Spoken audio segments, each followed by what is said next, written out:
What's happening, chums, and welcome back to the Game with Chums podcast, where I, your host Raw, am joined as always by the man in the cap, Paul. How you doing, Paul? I'm doing very well, Mr. Ross. Yeah, can't complain. If I did, no one really listened, so Honestly, I wouldn't care. And no one would care. But yeah, how's yourself, man? Like, should we talk about what we've been playing? What's been going on in our lives? First off, because we're recording this in the evening again, got myself a beer. So, you know. No, it's really 10 o'clock in the morning. Drink beer. It's 10 o'clock in the morning, man. Don't listen to him. Don't let that leak out. So yeah, what have you been playing? And for our audio listeners, he just held up a pint of beer. So yeah, he's like that's why I said 7 o'clock in the morning. 7 o'clock in the morning.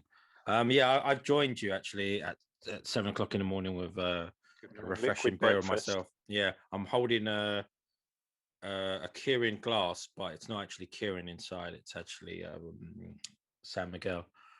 I see you're compensating. I got a really small, skinny glass. You got this big German mug. Got to have the goblet. Yeah, or the Stein or whatever it's called. Stein. Yeah. Yeah. So what have I been playing? Obviously, I've been playing Apex a lot. Of Apex. It's my new obsession. I play that on my free time, and I also play that for our live stream, which for our Twitch channel. Sorry, and it's getting to the point where I might be playing it a bit too much. I don't want people to think I'm exclusively an Apex streamer, because for one thing, I'm not very good at it. I mean, I just got a victory just while on the live stream I was doing before we started recording, but so humble brag. Yeah. And that I always take a screenshot because I always put it in this group that we're in to show that I got another victory, because it's kind of like a competition between me and two other people. But yeah, friendly competition, I hope. Friendly, always friendly. But yeah, what have I been watching? I mean, not much. Like, there's not much out. I mean, I've been wanting to. I stopped watching Attack on Titan. I'm about halfway through season 4. I can't, like, no spoilers, but Gabby is really annoying. And I think you mentioned it before. Like, you said that season 4 feels a bit different. Obviously, like it's a complete about face. It's such a weird season. It's like, because it's a new animation studio that took over to do the animation. It feels like Attack on Titan, but doesn't look like how it was in the previous 3 seasons. So that kind of like threw me off. And yeah, like, you start off season 4 for like the good first 5 episodes without the main characters. So I was just like, well, when are the main characters going to get in there? This is supposed to be Attack on Titan. I know they're world building, but it's kind of like, oh, we've been stuck in this island and now we're on the outside world. And obviously Gabby, they focused on Gabby, and I was just like, you couldn't think how the worst sort of was she a point of view character? Well, what main character than Gabby? But yeah, I've been watching that, and I've been meaning to start watching a show called Invincible, which is on Amazon, which is based on a comic. And I remember this comic from years ago. I had a friend at university who introduced me to the comic. He's like, oh, this comic's really good. And I was like, oh, what is this? And he's like, it's Invincible. I was like, Invincible. But anyway, yeah, that's been adapted. Good things about it, I've heard, and been meaning to watch it. I was actually going to watch that today, but I got sidetracked with live streaming. So yeah, it's 7 hours of Apex. 7 hours of pure Apex. Yeah, but what about yourself? What have you been playing? What have you been doing? What have you been watching? What have I been playing? This. Near Replicant. Yeah. Near Replicant. Which is obviously I went a bit mad and bought the 150 quid edition. Yeah. And for the last few years I've been like keeping track of what I spend on games just out of interest. And until I bought that, I'd spent 4 quid on games this year. Now I spent 154 quid. So it's kind of jumped up a bit. But the original Nier is like one of my favorite games ever. certainly of its generation, the PS3 360 gen. So when they announced they were remaking it, I thought, all right, I'm buying that. And I missed out on the black box edition of Automata when that came out. So I thought, I'm getting this one. So I've been playing that. I'm about 11, 12 hours in at the moment. Just got to the Baron Temple for those of you that are familiar with it. And if you want to see an unboxing of that, go check out our channel because I did one. Very, very sleepy unboxing because I was knackered at the time. Check that out. What else have I been playing? The odd bit of Halo 5 as always. Always playing a bit of Halo 5 here and there, 2-3 times a week. And some Final Fantasy 14 because I'm finally starting to catch up to where the story is. Yeah. Because I think I mentioned this before, but I played it at launch on PS3, and then I kind of stopped because all the people I was playing with quit, and then I restarted it a while ago, and I've been playing it kind of on and off, and I'm finally into a decent chunk into Shadowbringers now. Yeah, so we'll go into be ready. we'll go into that a bit more, and that's going to be part of the main discussion. But yeah, that's what I've been playing. What have I been watching? A couple of things actually. I've mentioned this to you before, and people are going to hear this and go, "What the fuck is wrong with you?" But I still haven't seen Endgame. I've seen all the other Marvel films, but not Endgame. So I started doing like a MCU marathon on Disney Plus a couple of weeks back. I'm about halfway through it now. I'm on Guardians of the Galaxy 2 in like a chronological order watch. So I'm watching that. And I started watching Ruby again from the beginning because I never got around to season 7, and season 8 recently finished. So I've just decided to start from season 1 again a couple of weeks ago, and I'm halfway through season 7 now. I bloody love Ruby, and I wish more people would watch it. That's what I've been playing and watching. That's about it. Cool. So, gaming news, as gaming news? always. Yeah. What has happened in the world of gaming, Paul? I'll let you crack on while I drink. Well, you're the host, so you should. I'll let you finish a beer while you can, you can talk. All right, so a couple of things we wanted to talk about. There was a report from Jason Schreier at Bloomberg. When was this? A week ago, maybe? Maybe a little over a week ago. Talking about how Sony are overly focused on blockbuster games and games that do massive sales, and sort of dropped the hint, the tidbit that Days Gone 2 is not going to happen, which people are a bit upset about, but also dropped the bombshell, I guess you want to say, that Sony are remaking The Last of Us, which is what, 7-8 years old. Came out in 2013, I think. Yeah, at the end of 2013. And it got a remaster early on the PS4's life. It's still a really good-looking game. I played it last year, before Part 2 came out, because I'd only played it once on the PS3, so I picked up the PS4 remaster and ran through it again before Part 2 came out. It's still a really good-looking game. Does it need a remake? I don't think it needs a remake. No. I don't know why it needs a remake. Why? Maybe because they know it sells. So, they want to milk that cash cow. I suppose they've got the TV show in production as well. So I don't know if they're trying to link it into that. But then you're going to have, I mean, the characters in the TV show aren't going to look like the characters in the game. Imagine it when the remake, they remodel the faces on the actors on the TV show, and then it doesn't work for Part 2. Someone will play that and then play Part 2. Like, who the hell are these people? It's like the. It's not actually a remake. It's the TV show. There's a video game tie-in. The Last of Us video game tie-in. The Last TV of Us, the TV show, the video game.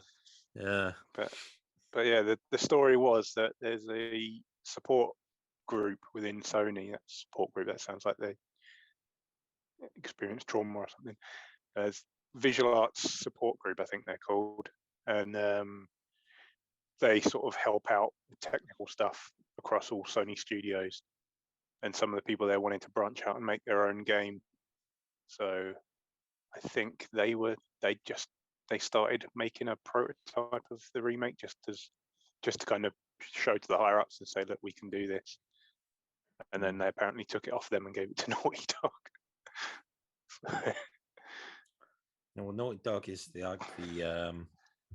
it's the golden child of Sony Studios. They are, but do you want them remaking their own game from one generation ago, or do you want them making something new? I'd rather have them making something new. Well, what have they made new? It's all been sequels at the moment, isn't it? Like Well, Uncharted, yeah, for the last decade and a bit. Yeah. They haven't made a new IP. Well, speaking of a new IP, wasn't there a new IP that got released from Sony Studios? From one of their studios? Was it Returnal?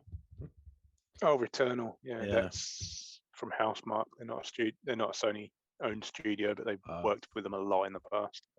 So they're basically second party. It's like but I assume they got exclusivity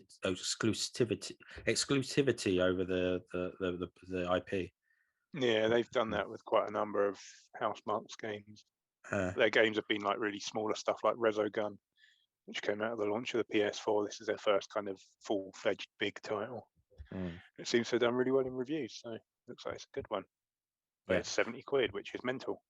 Yeah, and I can't play it. I don't own a PS5.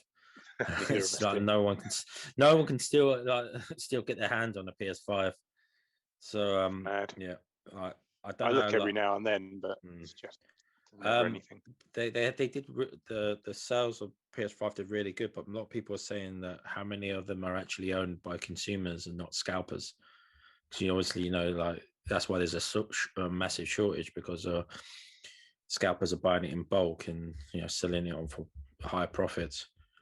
Yeah, well, I mean, you'd have to look on eBay to see how many there are on there, but I would guess there probably aren't that many. I reckon they probably are getting snapped up pretty much as soon as they get put up for sale.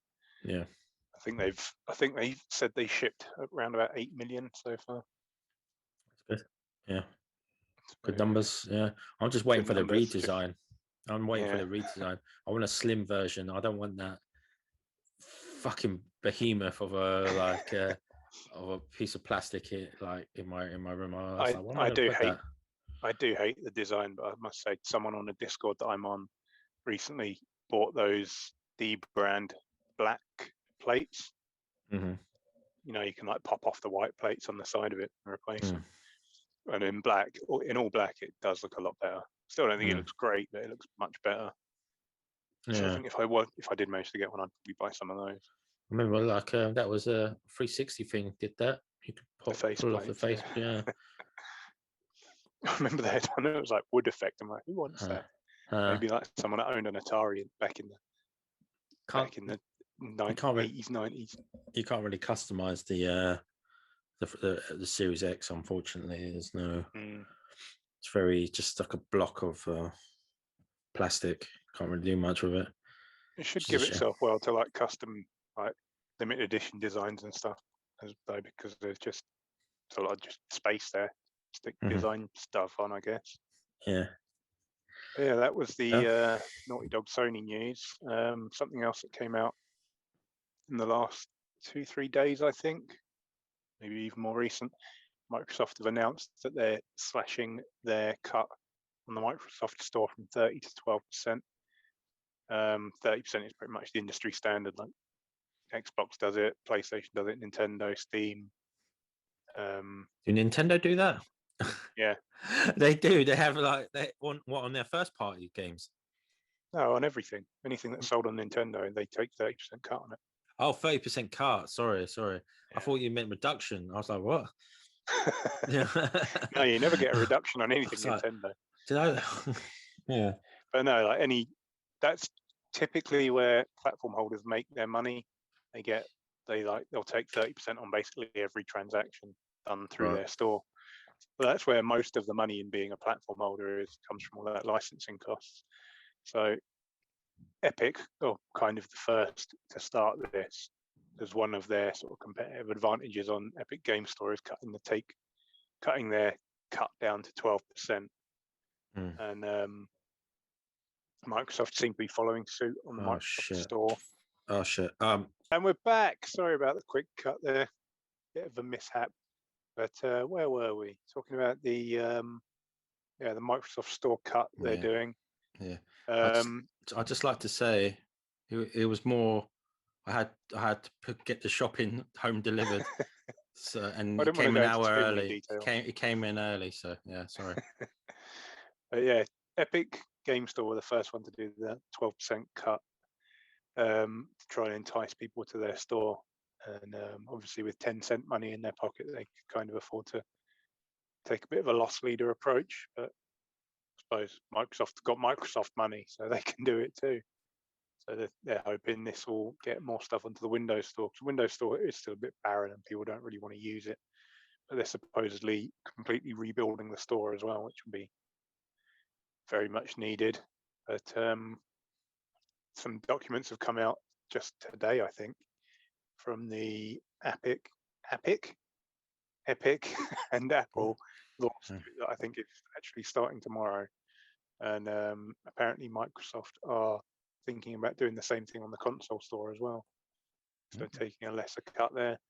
And I think it seems to be, from the discussion I've seen, that their idea is we'll give you a lower, well, we'll take less of your profits, 12% versus 30%, but you have to tie that into the streaming rights. So obviously they're using it to like bolster up the xCloud service, which is a pretty smart approach, really. It's kind of a you scratch my back, I'll scratch yours kind of deal, I suppose.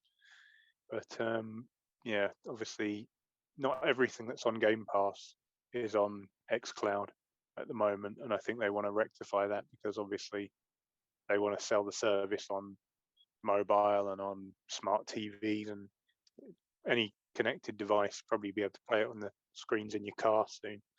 And if they don't have the full catalog there, it's a bit of a deterrent to them offering it that widely. So I think that's probably what they're doing there. Cool. So any other stories come to mind for you? I think no. Microsoft again looking for it to buy another studio. Wasn't there like rumors of them who they're going to buy? There was rumors. It was blowing up on Twitter like a week or two ago. I can't remember. Like Microsoft were going to acquire another studio. I know they were going to try and get Discord, but that didn't work. But there was another studio that there was a rumor that they were after. Can you remember off the top of your head? There was one. You do know? I can't remember. Oh, is it a Japanese I know there's one? been some talk around. Is it American? Was it a Western one? The Polish studio that's doing Dying Light 2. I can't remember what they're called, but there was some chatter around that. But the studio themselves came out and said, no, this isn't. It wasn't Square Enix, was it? There was some chatter about that recently. Yeah. I don't think it was specifically so it was Microsoft, but I think someone sort of leaked that someone was interested in Square Enix. So I don't think they Phil Spencer with the big wad of money just going around like that. Just kicks the door in of the studio exec. Okay, we want your goddamn studio. Name the price. Oh, Phil, no, please. I think it likely was Microsoft. So I reckon they're probably just bringing up everyone at the moment, going, yeah, can we buy it? Okay, never mind. But they did try and buy Square Enix like 20 years back or something, around the time of the OG Xbox, and they were in like final negotiations for it. And apparently, like in the final meeting to sign the documents, the then CEO of Square stood up and said, "Oh, our lawyer has an announcement to make," and the lawyer stood up and said, "We want double." And then they just went, "Oh, fuck this." So they were like hair's breadth from buying them in the past. So it wouldn't be surprising if they were going to try and do it again. Personally, I don't know if it would be a great fit because they are like one of the bigger Japanese publishers, and Xbox just doesn't really have. So the main topic of today's podcast is multiplayer games we enjoy playing with chums, because we are the game chums.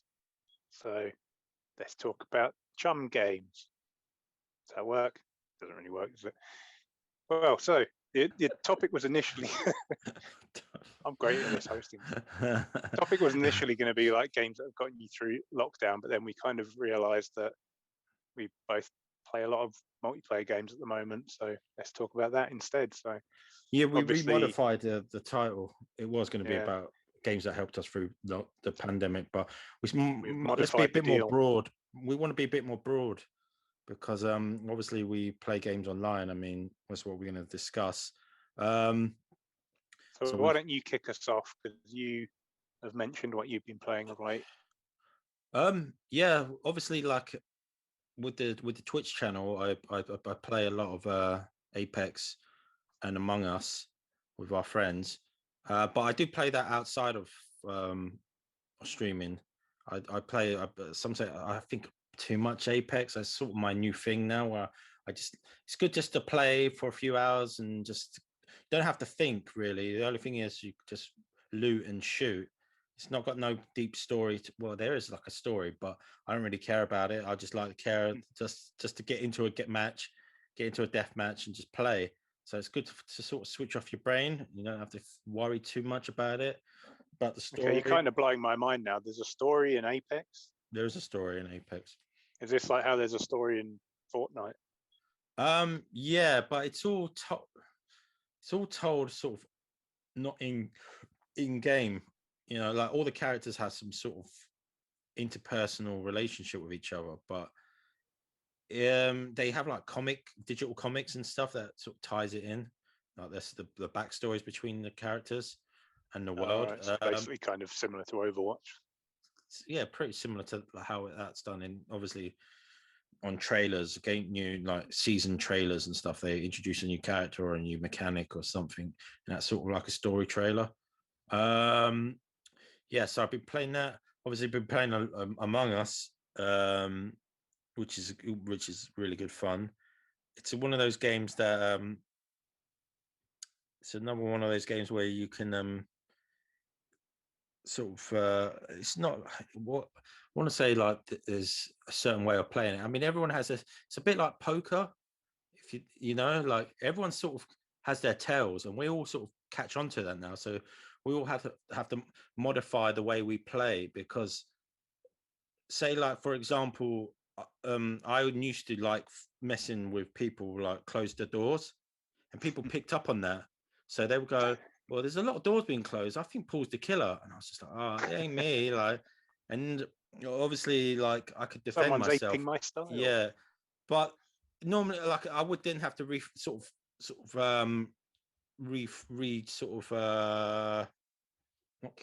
your strategy, rethink my strategy and my gameplay style. Obviously, I couldn't do that anymore because everyone sort of knew that's how I like to play. So yeah, that's and it's a really good laugh. I mean, like, I enjoy play. It can be stressful sometimes, like when you're the killer. But to be honest, like I always hated being the killer, but now I kind of like being the killer because I like outsmarting everyone.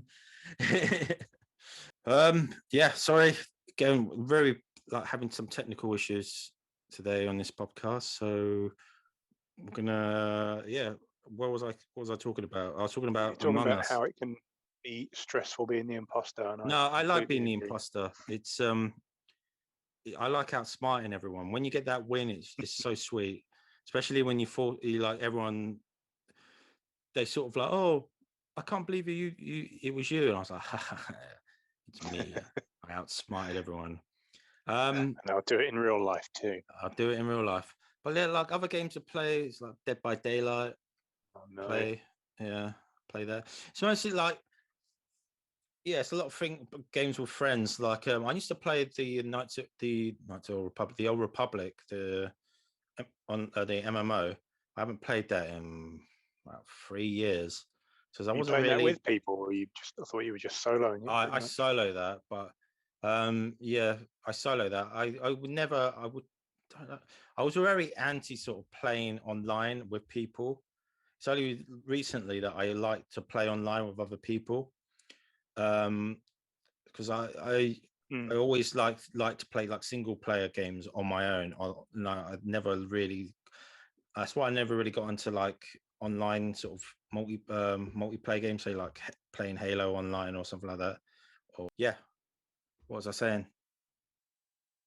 Never really got into Halo. Never really got into the whole online gaming sort of culture. I mean, I know Are you going to talk about this in a minute? I know you like played a lot of online games, but for me, it was always more of like I like to sort of play like on my own and play like single player story games. Like I was like very into like RPGs and stuff like that. So it's more my thing. But yeah, I could see. I do like the fact, especially during this where we're all been locked down, and the only way you can sort of interact with another human beings by like playing online games like with your friends. So Or a really choppy Zoom call. Or a very choppy Zoom call. Yeah. So like, what about yourself? I kind of was the same. I kind of came to multiplayer online stuff fairly late, really. Like Halo, I love my Halo, as anyone should know by now. But I only ever played Halo 1 and 2 multiplayer in like System Link or split screen. Because I just didn't have, I didn't have broadband at the time when Halo 2 came out, so there would have been no point subscribing to Xbox Live anyway. And then when Halo 3 came out, I played a bit of online, but it was mostly about the single player. And I was kind of the same as you. I mostly played single player story games, RPGs and stuff, and like FPS campaigns. And the first time I played Halo online was the Halo 3 beta, which, if you remember, came with Crackdown. And it was like I'd never played a game online at that point, which was what, 2006, 2007. I can't remember when Crackdown came out now. But I was so excited for Halo 3. I was like, okay, I guess I'll play the multiplayer beta. So I played a little bit of that and found I quite liked it. So then Halo 3 and Halo Reach were kind of when I really started getting into online multiplayer. And then I pretty much played those like no microphone, not talking to anyone or anything. I might as well have been like a single player game against bots, really, for all I knew, because I wasn't talking to anyone. And it wasn't until the MCC came out in 2014 that I actually started playing it with people. And I was posting on Eurogamer a lot at the time, and there was a decent little Halo community on there, and they play Halo every Monday. So I joined in with that, and 7 years later, I'm still playing with them on a Monday. So every Monday, I play a bit of Halo 5 with some Eurogamer people. And name dropping there. Look at you playing with Eurogamer people. I mean, it's just forum, right? It's not like the Eurogamer staff or anything. No. Just like a group of us on Eurogamer. It's not with any of the video people who run the YouTube channel. None of the staff, no. None of the staff, no. But yeah, that was kind of the first time I think I played. Actually, that's not true, because I played Final Fantasy XIV came out in 2013, and me and Dan were playing that. So I guess you could count that as my first kind of playing a game online with people game. And again, I'm still playing Final Fantasy XIV today, as I mentioned earlier. Yeah. What do you enjoy about online gaming? Let's talk about that. Like, well, you sort of almost. Well, it sounded like you were going to touch on this earlier, but you kind of seemed to change your mind. But it does kind of. You can kind of just turn your brain off a little bit. Yeah. Like I say, I've been playing Nier Replicant since, when did that come out last? A little over a week ago it came out. So I've been playing it most evenings, an hour or two on it. But the last couple of nights, I've had a couple of beers because it's the weekend, and I'm like, I don't want to think. I just play some Halo. So like Friday night and yesterday night, I just played Halo instead, because I don't have to sit there and like look at quest logs or farm items or anything like that. I just put Halo on and shoot people in the face for an hour. Yeah. Which it lets you. Yeah. I wouldn't say relax, because it can be seriously frustrating. Like no game makes me rage like Halo 5 does.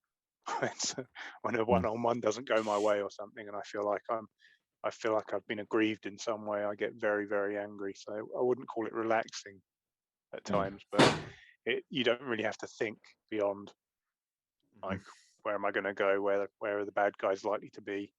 What weapon have I got? So it is just kind of turn your brain off kind of gaming, I guess. It's just a lot more accessible in that sense because you're playing an RPG. You know you're gonna have to put at least an hour aside. You're probably gonna flick through your quest log and see what you're gonna do next. You might have to think about something you just can't be bothered to think about, and it's just kind of turn your brain off fun. Final Fantasy XIV is different because when you're doing like group content, you do have to think, and you have to constantly be aware of what's going on, especially in some of like the higher end grouped content, which is quite tricky, and you can't just kind of switch your brain off and just play on autopilot. You have to be constantly aware of it. So that's a bit different. That is partly, I don't know, like there's an element of challenge to both Halo and Final Fantasy XIV, because like the grouped content in Final Fantasy XIV can be quite challenging, and it feels good to complete like a dungeon or a trial or a raid, knowing you sort of nailed the mechanics and stuff, and movement was good and everything. Have you made like, I've heard a lot of people say that like playing online they sort of make friends.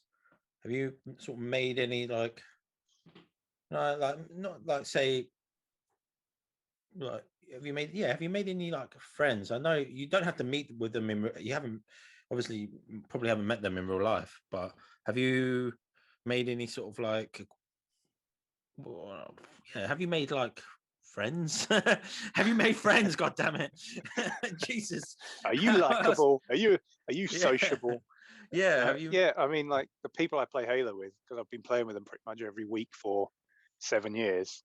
Like some of them I would call friends, and a couple of them I have met.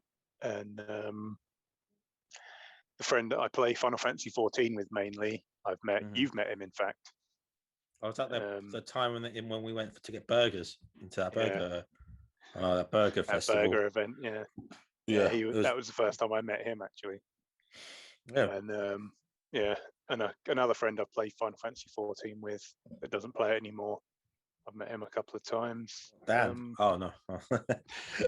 Yeah, I've met Dan once or twice. It was very anticlimactic, wasn't it, when you meet Dan? It's like, yeah. Anyway, yeah. Sorry, Karen. Yeah, I'd say I've made some friends in online games, and I've met a few of them a handful of times.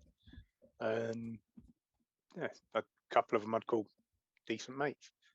Yeah, I mean, but it's not like people it's not like people used to talk about like back in the Halo 2 days where they'd like everyone would be talking in a lobby and then people would become friends and they're like, oh, he's my best man at my wedding now and stuff like that. I haven't made any friends just through like playing like random chatting in a game. I don't know why. You're a delight. Well, I mean, when I play Halo, I'm not on mic unless I'm playing with friends, so I wouldn't talk to any randoms.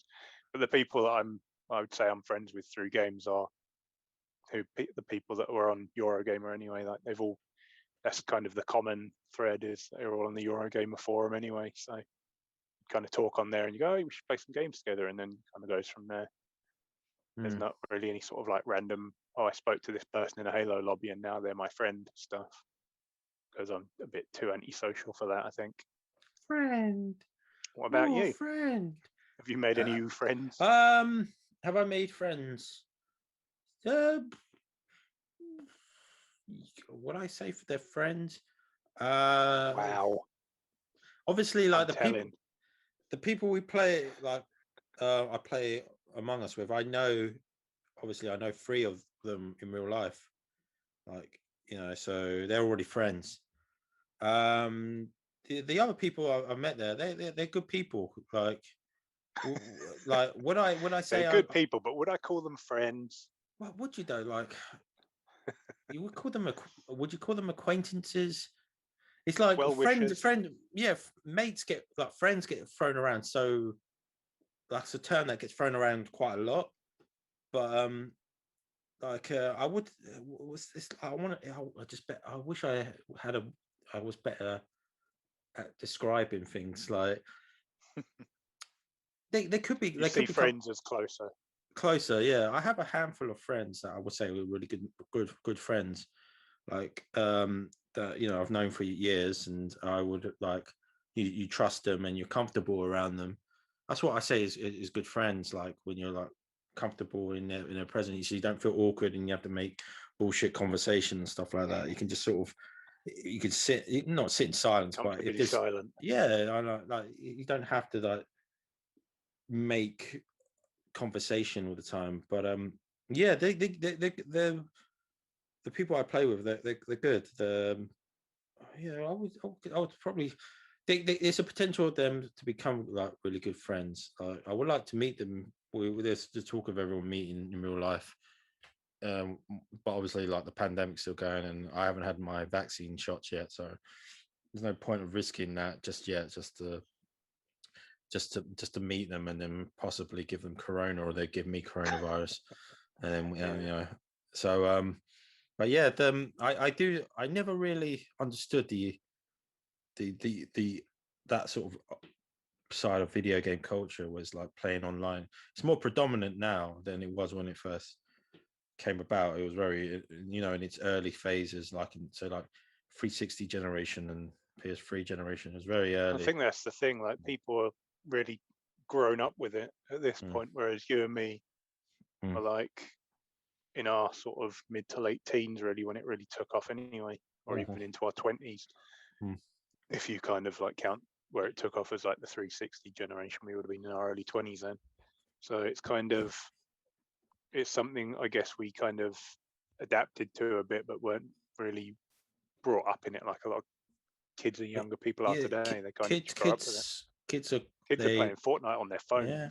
I mean, no, the Discord was actually was made for like for online gaming, so that's like become such a big thing. Like Discord itself was invented so people can play and talk online while they Not video have to game, use TeamSpeak.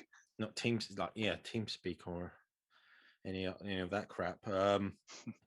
So yeah, it's but like now that I play more online and with friends, and I quite enjoy it. Like I remember when Sea of Thieves come out, like people like were saying, what's the game about? It had no sort of What do you story. do? It's just you just go, you just sail around, you just like people. I honestly, people, a lot of people thought that it's an online thing, it's an online game, and he was getting quite a lot of criticism. Some of it was fair because it was kind of bare bones, but it was always a game that was going to grow. Like they were always going to add content with it. That's what they said. It wasn't that the base game wasn't how it was going to be for the rest of its life. It was always like online experience. But people love that game. I mean, I play it from time. We play it from time to time when we have the chance. We're not really into it, but I've watched a lot of people stream it, and the community there is very strong. It's back again. Technical issues. Cool. Let's go. Raws. So one thing I did want to ask actually before we wrap up is, are there any multiplayer games that you used to play a lot that you don't play anymore and that you maybe miss but just don't bother to go back to for whatever reason? Um. Any? No. Like I said, I didn't play any online games. I didn't really play. I don't play Halo online, so I can't really say that. Mm. Um, I can't think of any, to be honest. Like I said, I was very anti playing with other people and playing online, and it's sort of a new thing for me, and that's why I quite like it. Like, so I can't really think of anything off the top of my head that I used to play that I miss. I mean, like, I take it, was there something that you used to play and you miss?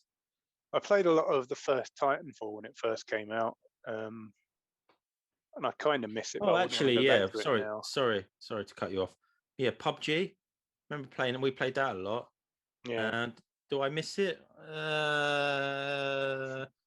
I suppose Mm, Apex has kind of superseded it for you yeah, now. because Apex is just a better game.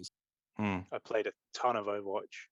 I say a ton, probably about 100 hours, which is kind of a lot, but also the people that play it a lot is nothing. But I haven't played it since Moira came out, which was a long time ago. I think her name was Moira.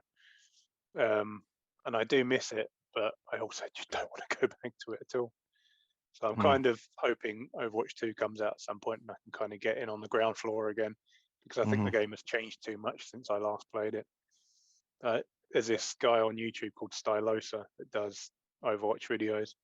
And he put a short video out earlier and he was like, "Can you believe all this stuff used to be in Overwatch?" And I watched it. I was like, half of that I thought was still in the game. Apparently it's not. So it's like it might be a completely different game now. I loved it, and I would like to play it back. I don't know if you can actually see. I've got a little Diva Funko pop up there. I used to love Overwatch, but it's been ages since I played it. But I think we are going to wrap this up before it gets any more messy, because it's been a podcast of technical issues today. Very much so. It's all on Paul to try something watchable, so I don't envy him that. But yeah, thanks for watching and listening if you're on the audio version. And do let us know in the comments below what games brought you into the multiplayer sphere, what stuff you love playing online, whether you've met friends online. And speaking of friends, I was thinking about this the other day, Paul. You and I have known each other 20 years now. Fucking hell, a long How time. mad is that? We are getting old. Yeah, old as shit. But again, thanks for watching. Check out all the other stuff on our channel. We've got a couple of things going on. Check out our Twitch to see Paul playing Apex, and we will see you back here on the next episode of the podcast in a couple of weeks. So until then, bye. Bye.